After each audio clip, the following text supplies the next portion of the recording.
avoir beaucoup d'argent. Kodi ya mususu ndenge za bon pouvoir mobimba ezana ikola talisman. Pouvoir tout entier ba côté on a raté eloko moko bu.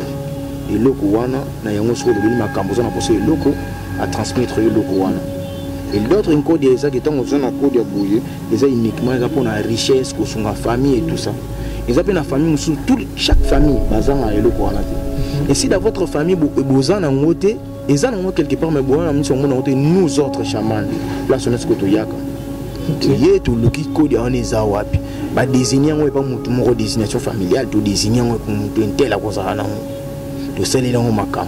À l'époque ancienne, batuando kufi la rapport nini soki ba papa ba kufi ngo detikale pa mwana nkazi to mwana bando yeba ba loi universelle la conseil la bokoko te notre bokoko ils la rapport côté ka ba biti ça son demande que ba petit sacrifice moko boyeneti opesa ka soit daka ya ngombe sacrifice ngombe chaque fin du mois obomba ngombe distribuer ngo bolia ki na famille opesa ba tumsumi msuni so na époque na biso o routine wana eloko wana babungisa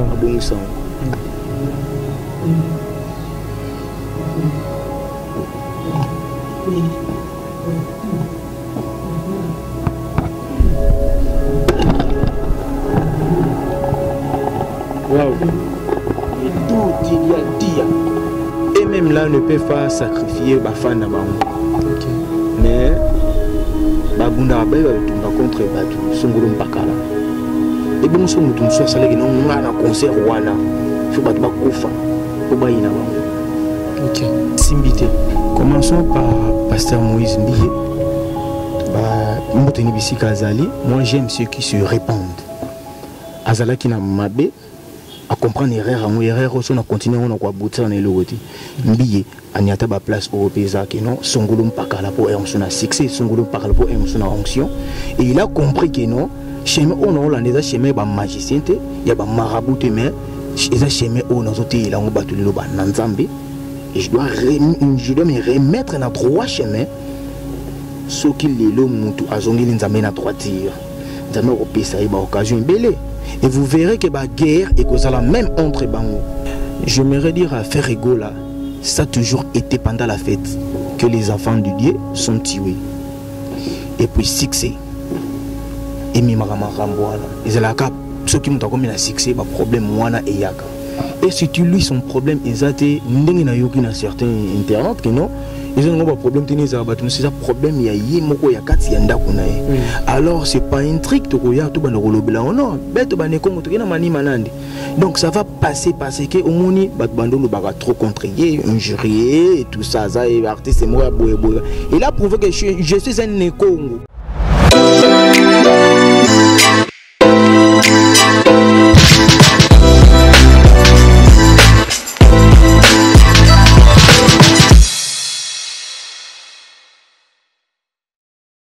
Bonjour, bonsoir chers amis fidèles internautes, ça dépend de l'ère à laquelle vous nous captez en ce net moment-ci. Continuez toujours de partager nos vidéos, vos commentaires, vos likes, ça nous encourage de faire toujours le boulot comme il se doit. Alex Nga, nous, maman, les Benjamin de la presse, Mona Moulouba, Mona Nzambe, encore et toujours là pour vous servir. Un grand merci infiniment à Olivier Ilunga qui est derrière la caméra. Je pense lors de l'introduction, Nabata, vous avez vite compris que je suis avec Fumu Mazamba.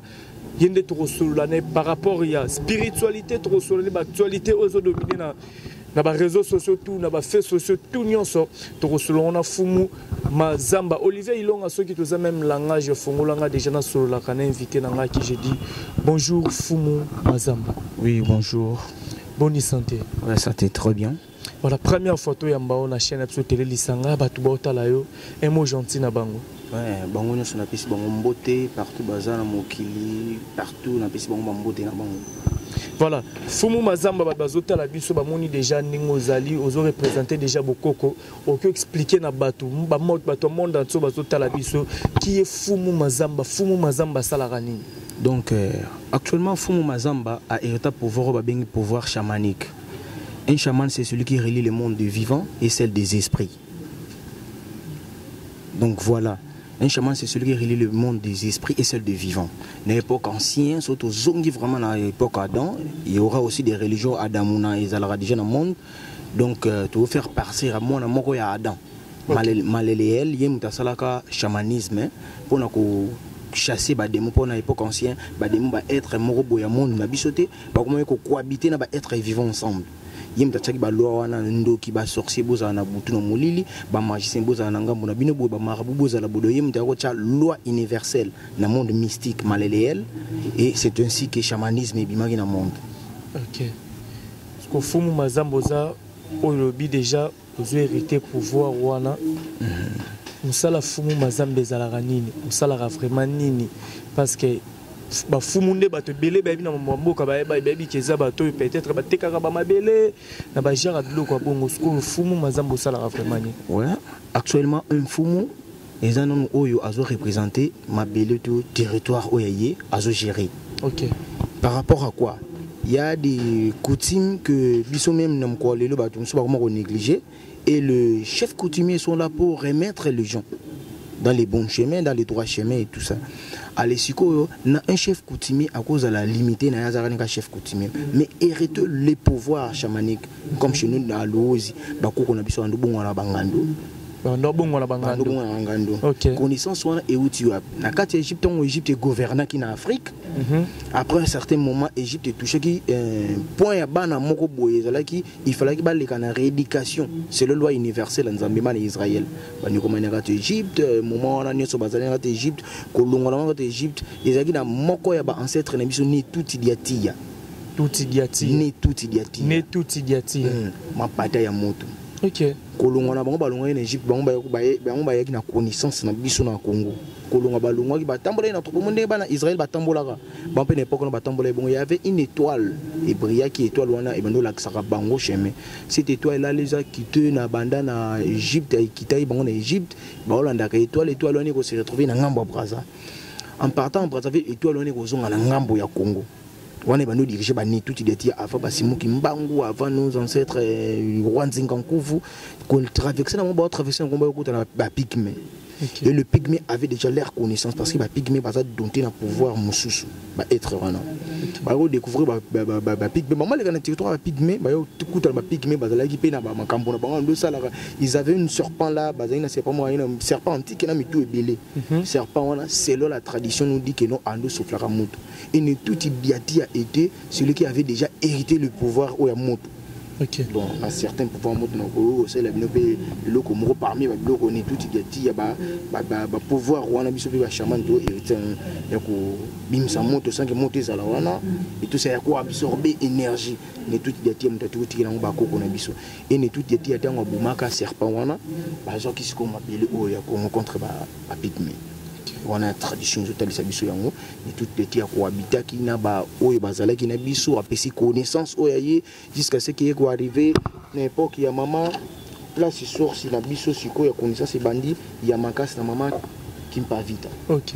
La dame cette dame maman qui pas vite azala qui moko ya mwasi oyo azaki na connaissance ngunza oyo ndo pesa ba makamando lobela ba makambo. Et cette maman qui pas vite azaki na connaissance ancestrale na biso ayina boko na biso moko ya makasi ba décida ki batumba ye. OK. Na ba mindele ba kono tomba ya ki ya batumba ge et tabando tumba maman azina mona na Mukongo. Ba lobi la tradition nous dit notre culture chez nous oya biso ba congolais ya culture africain ba bitango bazo tumba ye na moto mona azina Mukongo lobi bobi ki sata mwana obolongola ye aza innocent. Et baboya ki minde babaki no toko botika mwana oyo te aza on est déjà dans danger public. Et c'est ainsi que Aigle Phoenix et lingi ya moto bimaki wana na kati ya moto bando tumba e fiu e pumbwe. OK. Aigle Phoenix e pumbaki de mwana na bamu mwana forme mwana bimi me komi ndeke pumbwa kana na Mukongo mama ki pas vite e pumbwe. Toyeko yana époque l'équipe ba né et au comme en époque que non maman ya Kimbangu albalobi selon la tradition de Botaki azali na kati bilanga Kimbangu notre guide à nous. Les leçons on est pas point pourquoi moi je ne peux pas venir dire ici à la télé ngana c'est là pour voir Kimbangu non Kimbangu c'est notre prophète. OK. Na religion nous parce que ngana za pas seulement na culture na biso africaine na mutu nanga na certaines cultures mususu on la tangi connaissance mususu na tangi kabale juif mystique islamique na tangi yango de na zaboue. Alors dans la religion islam, tant que la religion islam, dans la religion islam, il est strictement interdit. Dans la religion islam, veuillez m'excuser, il est interdit que ça la blasphème contre le prophète Babomela. Ok. Chez nous, les Africains, surtout dans le Congo, nous sommes collègues dans plateau, nous sommes collègues dans la religion islam, nous sommes prophète. Shaitan arajim, Satan alataka, diable alataka, et l'on y a prophète. Ok. Ceux qui prophètent à Yélo, Yéwana Yélo. Et alors que le prophète soit apparaître dans le monde, c'est pour que Mouton a la guide Oyo à cause de la sans défaut.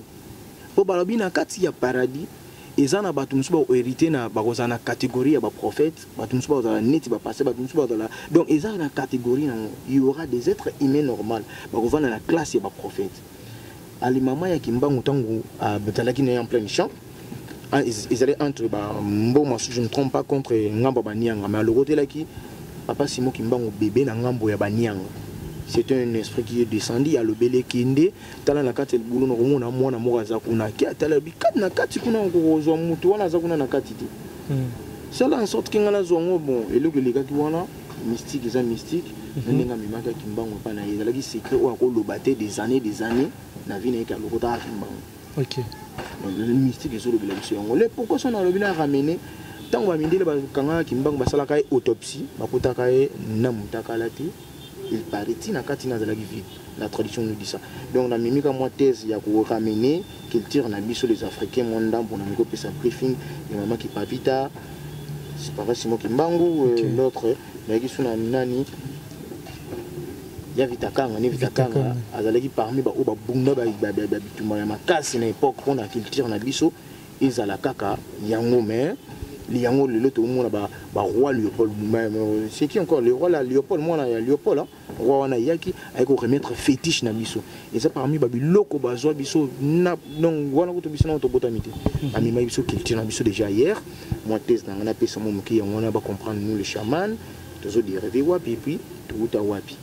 Voilà, bah chamal au PC déjà place bo utande pe marmezo continue ko kenda alors voilà na bande comme bazota la peut-être ba lukara ba maître Fumu par rapport à des problèmes bazala ranangope. Est-ce que Fumu Mazamba vous avez la capacité à guérir, de traiter mutu ko sunga pe mutu na ba problème lokola ba maladie, ba problème sur robota, ba gérer ba problème ebelé. Bon, imagine de les créations au monde biso de ce qui est loi. Ba sorcier bazala mpanzi na bango ba maïsien bazala bo. Talaka bato ba yengo imposer loi. OK. C'est que bazana pouvoir ni. Donc on est au-dessus du pouvoir, c'est un pouvoir mystique. Même la haute magie nous dit parce que la haute magie est botami, dans la branche Mickey, il y a chamanisme. Donc, chamanisme, un chaman peut tout guérir. Il y a un pour remettre équilibre dans le monde. Mais il ne peut pas s'abuser dans le pouvoir. Chaman soit comment s'abuser dans le pouvoir et comme on m'a dit. La Congo central, jusque là, il y a encore rien que grand-père baza chaman na 5e génération. De yoga qui yango que mutu moko azotambola za chaman et tout ça. Voilà biso to yebité. Ces chamans là qui marchent avec le nom chamanique. Surtout qui même na la Wicca. La Wicca beti histoire na biso. Ba chaman, la Wicca. La place ils ont la loi ya magie na makata magie bla et beti histoire ba chaman na kati na livre o. Donc ils ont ramené que nous les chamans autour intouchables, ils mêlé piso na ba magicien te. Ce que comme il y a aussi comparé na ba magicien non. On comment jouer na chamanisme parce que chamanisme c'est le colo, chamanisme c'est le guide de tout les genres mystiques. Chamanisme il y a bon. Voilà.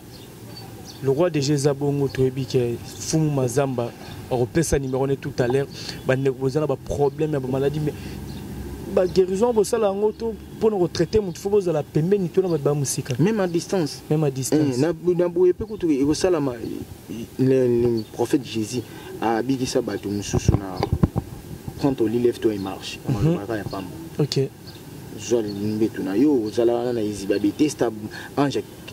Il faut m'y plonger dans ma donc en nous côté d'aller zoa ni na distance. Prends ton lit, lève-toi et marche. Donc voilà. Voilà, non, va to continuer déjà. Au sera déjà numéro de téléphone, on va tout recontacter déjà. Ouais, mon numéro, moi, c'est le plus 243 89 81 00 554. Plus 243 89 81 00 554.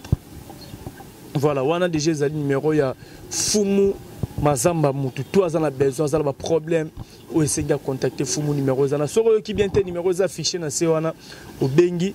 Ba copier son numéro ya Fumu Mazamba. Alors Fumu, toi qui paie dans mon détail, mon mobile, dans mon simbi de gelo comme on a le beau, qu'on a habité sur les années, on peut expliquer ce que mon babilo amitié, chaînette ou chiwani, puis l'eau, on a zoomé dans la serre sur les années. Bon, na maniko ramenio. Oh, on a si Eza na on a biso ya mboka chile ba tous les Congo, babinga ngon Kinzu. Kinzu. Na lingala na biso la kisini. Na lingala na biso ekozala déjà ba eloko. OK. Eloko, mais déjà eloko mais eloko ils en ba ils à peu près parce que lingala au moni les amours pauvres. Les amours pauvres na mno. Donc mon qui comme l'état ya OK na ngolo na ino et puis ndinga boala mono nianga et yombe donc les langues wana na défenda ngo un peu très bien. Alors oyo eza moko ya ba eloko chez biso ba benga troncodia presque Afrique mobimba to benga ngo kodia. OK. Kodia o azo bomba et pas pouvoir révéler. Kodia c'est pas seulement dit que non quand tu as un kodia tu dois avoir beaucoup d'argent non. Kodia mususu ndenge za bon pouvoir mobimba ezana ikola talisman. Pouvoir tout entier ba kotia on a rata eloko moko boule. Eloko wana na yango soko beli makambo na poser eloko à transmettre eloko wana. Et d'autres une code des qui sont dans code à bouiller, ils ont uniquement pour la richesse, pour son famille et tout ça. Ils appellent la famille sous chaque famille basant à elo quoi. Et si dans votre famille vous en avez voté, ils en ont quelque part mais bon nous autres chamans, place on est ce que tu y a. Et tout le qui code on est à wapi. Bah désigner on est pas mon désignation familiale, tout désigner on est un tel à cause de celle là on macambo. À l'époque ancien bato ando kufi la rapport ya nini soki ba papa ba kufi ngo detikale pa mwana nkazi to mwana bando ye ba loi universelle a kosa la bokoko te notre bokoko is la rapport côté ka babité ça son demande que ba petit sacrifice moko boyeneti opesa ka soit daka ya ngombe sacrifice ngombe chaque fin du mois obomba ngombe distribuer ngo bolia ki na famille opesa ba msumi msuni so na époque na biso routine wana eloko wana babungisa attends ko de abon a réclamer 100 oya misana ya nyama et tout ça mona te oh non mutu oyo bibato ya bokola azo on eti bibwele abandi ko yakko aboma yesu comprendre ko tant ba ko kena ba rechit ba ko découvrir que yom tundo zo boma en réalité. OK bongo kan na zo mona mpanzi na wana kan comme kan ezala eloko moko banda création au monde. OK. Quand il remplace la sceptre, donc on a sceptre beaucoup, puis quand il a la troisième jambe, ce qui m'a collé déjà, on a soutenir, on prend la troisième jambe. Mais dans le monde mystique, quand ils ont représenté le pouvoir universel, il y a un moment où Moïse, dans l'Égypte, il y a harmonie comme Aluni Yassana, quand il est comme Nyoka, harmonie comme Aluni Yanson. Quand il comme appelé Nyoka Dambola. Donc voilà, avec son côté, la magie cabale de Dieu, il faut développer. Il y a beaucoup c'est exercer. Donc ceci représente le pouvoir ultime. Les maisons ensemble. Un Fumu, on va désigner la famille comme Fumu. Parce que na kati ya eloko no o la kisibiso na sa. Nazo mona ngo eza rozipa mana habité so eza penelo na kati eloko na nga awa eza na ngona eloko te so ka nap na nga ya rouge eloko ni se kota ko eza ko couvrir na ko ya rien de grave. Mais ce qui est comme un moment qui est démontré que l'acidification on a pesa ya mona mpango o ya mona ko sala et puis ko sala parce qu'on démontrer et que bimisela biso nini kuna na kati. Parce que tout le monde dit que bengi nap tisi ya rouge eza na kati wana. Parce que comment on a envie de pour monde mystique c'est la moins bizarre. Comment on a envie de et que me c'est le nini vraiment na kati. Yende nga sabongo asa tana bengi kinzu basenga ka mosenga nango. Que non na za posa ya boye ba maman mususu na kala. ba sorcier mususu ba nubo kelango sortilège lobby papa sortilège moko boye azonga bambi pe fe nango isalami. OK. Vous comprenez. Donc puis makambo ma bépé salami mystique mo salami. Na ko zo pe genre neti o yanga moko ya ba ancêtre ne tout dia abi monde salami na 4 éléments. Monde salami na 4 éléments ola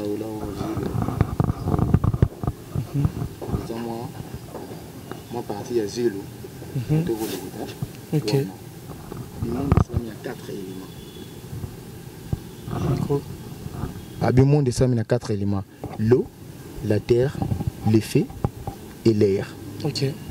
Les biso sikoyo to sangsaka mabele ndenge za boye na mai mupepe to saila ngo ba mambo beli donc ne balobi batu musu balobaka neti mystique et monanaka à l'œil neti to me conseiller le mot mystique et monanaka à l'œil neti to me ka ko exercer le moko mystique c'est la main à l'œil neti.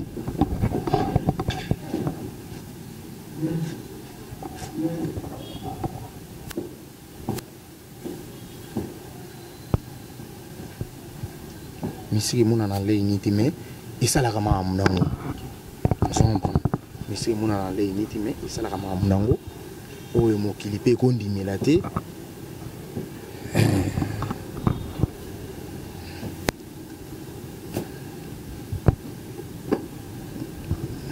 S'il vous plaît. OK, voilà.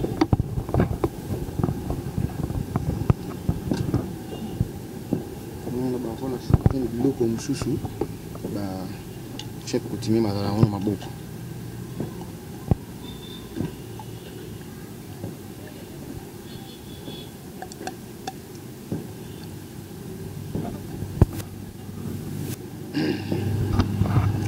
Kwange ingeti lombi la ne tuti diatia. Kwange ingeti lombi la ne tuti diatia. Enkulu ya bankulu. Enge ne tuti diatia. Manifeste.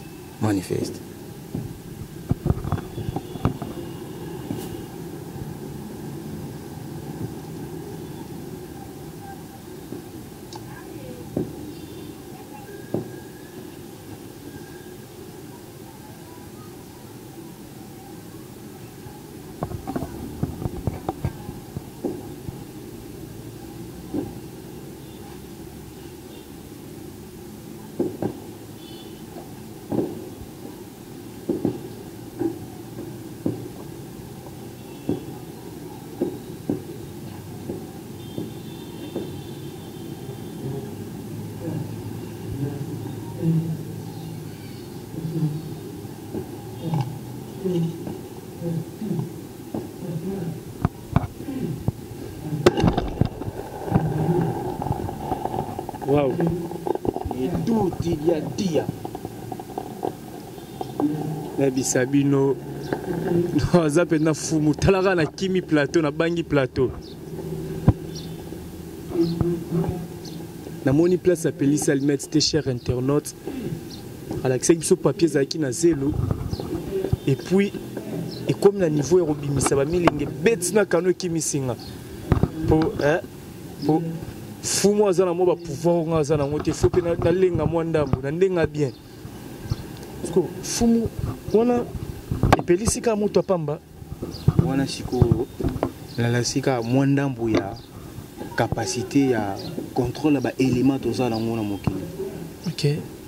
Mai mabele nazi oyo eza papier pour nazula ki mabele on a côté na kini on batela kintu pe nini nango talsam nango. OK. Na sengi na bango bazuka ba élément wana matama micro bazuka ba élément wana na yango ba produit mozala ka moto euta nango kaka na mabele bazo ekor sanzete basali produit pour bayo bimsa allumette mais mes ancêtres bando contrôler déjà ba bozo boaji bo sangisi et ça lui fait mon robot mingi ozomona bato ba oyabo na plateau yé porte-monnaie magique salika kaka misimbongo et tout ça mystique mona na te en ligne mais ça la mamunango na monde mystique na répété souvent ezanini le monde mystique a été créé na deux sortes magie et magie illusion na véritable magie mystique autour de illusion est pour nous faire croire et le quoi n'est bon mais en réalité c'est bon. Imagine-toi baroyer na plateau basali papa bimisi mbongo total yango ben monsieur bela bimisi mbongo na porte-monnaie. Dis-lui seulement que porte-monnaie au c'est le nom ba spectacle. Ngana na kusana sunga bato ba orphelin banani tout ça. Pesa ngana kina sungi longo bato. Okomona nganga na to magicien na ta plateau akosuka. Ote abanu ko pesa ba condition. Depo ozo ngo il faut ça la boye. Mais pourquoi aider et comment on a des conditions? Ok. On a la magie et l'illusion, ou le véritable magie. Qui donc y a un pipa. On a un monta pour moi qui n'a boutu allié. Maman zala qui mobimba lobi maman comme y bembe. Yo y a tout le monde a moume soko. Qui l'est ni mona moume soko. On qui y a un pipa qui dit pire mo comme un pipa non. Au coup mona ndo qui jamais zo pour moi moi. Insalamable. Attends na boutu vandi 0 r 5 euros tout le monde n'a jamais ndoki. Mais on sait la illusion, mais on sait la sucre véritable magie, véritable mystique. S'il veut faire les illusions, on n'a pas, on va dans l'espace, on va faire croire et tout ça. Donc on a des sortes de la magie illusion et le véritable magie. Voilà, merci beaucoup. Fumu Tozo Kendeto pour s'en appeler. Namusalo Salara parce que toyebi bato belé na musique ya Congo même ba pasteur belé ba kota pe à part ki bonzambe ne ba sambelara belé pe ba komo bata manasima ya babiloko quelque part. Est-ce que vous avez déjà tant que pasteur moko to ba musicien pe ba epano c'est la bon pe ba travail? Je te dis dans la loi universelle la mystique certaines lois. La loi de triple action au salima bena magie une fois et que sont trois fois. OK. Na qui est la loi de la prête, la loi plutôt de l'empreinte.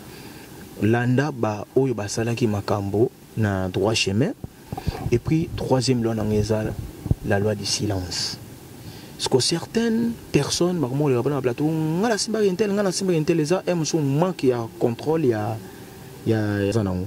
Mais en réalité na maboko na zoka plusieurs personnes quel que soit du pasteur, quel que soit des musiciens et comme la ngai. Surtout sur bakiti na Congo central, comme la ngai souvent. Voilà, merci beaucoup pour Chrissy Kanye tout à l'heure par rapport à l'actualité parce que ça peut moi na mboka aux alara déjà na bato bilingi toyebi to mesala ko mona mingi pasteur Moïse Mbiye la réserve de l'Éternel banze mune le kabando boka mingi au nom de Gege au bando yoka cette fois-ci alobi au nom de Jésus badayo ki ango pa lobi bien est-ce que yo ki ango. Et puis par rapport à Banzembouni et Simbité, et Simbité on les a parce que la période de la guerre entre Bango et Bango, Basali et Nzambe, moi analyse nous que ça peut par là dans Maramou tout net dans Nzembouni pasteur Moïse Mbiye et Simbité. Commençons par pasteur Moïse Mbiye. Mboteni bisika azali, moi j'aime ceux qui se répandent. Azala qui n'a mabé à comprendre erreur aussi on a continué on a quoi bouter en eloti Mbiye aniata ba place européenne que non songolo mpaka la pour on a succès songolo mpaka pour on a onction et il a compris que non chemin on a les chemin ba magicien te ya ba marabout mais les chemin on a autres il a on battu le ba nanzambe et je dois me remettre dans droit chemin ce qu'il est l'homme mutu azongili nzambe na droiture nzambe au pesa ba occasion belé. Et vous verrez que la guerre est cause la même entre Bango. Okay. Entre eux, les Madjabou et tout ça, et les gars, ce sont des guerres. Oyo, il faut abima, molongi na katina. Et si Moïse se retrouve là, le vainqueur, mais il est le vainqueur. Il y a des places où vous allez comprendre que roi, mi kotisa na mabondeli parce que biso kutunde to boto mi kota kana ba dimension moko profonde. Au côté na 4 ils vont le binon na ba dimension na on fait une dimension profonde parce que ma non to kuta na ngo eleki. Et si tu tombes na 4 ya mbeba moko boy bango ba sali na nzambe. Mais même ils sont na ba droit chemin. Moi j'aime celui qui retourne dans les droits chemin comme pasteur Moïse Mbiye na ko ba no ko applaudir banda le loti lobby à comprendre l'erreur à zonga na droit chemin. Voilà. Le 30 juillet, ça s'annonce déjà concert, il y a une musique à 4x4, tout terrain. Ou puis Bini Sabiso, il y a donné ma casse la musique à Congo. Oki ko senga nini pour le 30 juillet parce que mon copain na bango o babengi na mo babengi mona suka faire rigola azana été arrestation. Premièrement, mbote na fait rigola place nikele ina pangi ya munu ya boma ina donc mu Congo véritable mu Congo. Beto nyonso ba ne Congo tokina mani mangeye ya ke luta mambo ya. J'aimerais dire à faire rigola, ça a toujours été pendant la fête que les enfants de Dieu sont tués. Et puis succès. Et mimara ramboana. Ils la cap ceux qui m'ont comme un succès, ba problème wana et yaka. Et si tu lui son problème exacté ndenge na yoki na certains internautes que non ils ont un problème tenir ça ba c'est ça problème ya yi moko ya kati ya ndako na ye. Alors c'est pas un trick to ya to ba no lobela non beto ba ne kongo to na mani manandi. Donc ça va passer parce que au moni ba bandolo ba trop contré injurier et tout ça ça et artiste moi boye boye. Il a prouvé que je suis un Congo, un Congo je percé. Ici ka ko mwana il faut toi applaudir et bah pour ça ça va makambo o ekoya yango ekomelié donc c'est n'est que normalisé étape pour ça va passer. Alors pour le concert le 30 juin bah tu vas retenir nini concert message surtout na ba grand leader wana ba osangana bon conseil nanga gratuit ezali ezajara ba makambo o ndé il faut ba salaka parce que tu vois entre et ceux qui dia ba mi colonite bango ba lekana ba plateau alinga o te wazo bude o sala boy eza ba trick mo boy ezalaka déjà pas bien du tout. Et là, quand on comme un monsieur batoli, ba père, monsieur Kabano, linga banzimbo, ba luambo, bani, tout ça, il parle bango, toi, il tient de poignet, toi, il était pas polémique. Et s'il se retrouve comme ça, ils ont déjà, ba Guillaume Boye à applaudir, ils ont, ba sangani, ba zanga la binga bango, après bango, ba comme le rôle ba entité moko boye. On prend donc ba tout moko ba zala qui ba bini sa bisoto, zawa, pengo robina ranjo. Ce qu'ils ont fait là, c'est bien.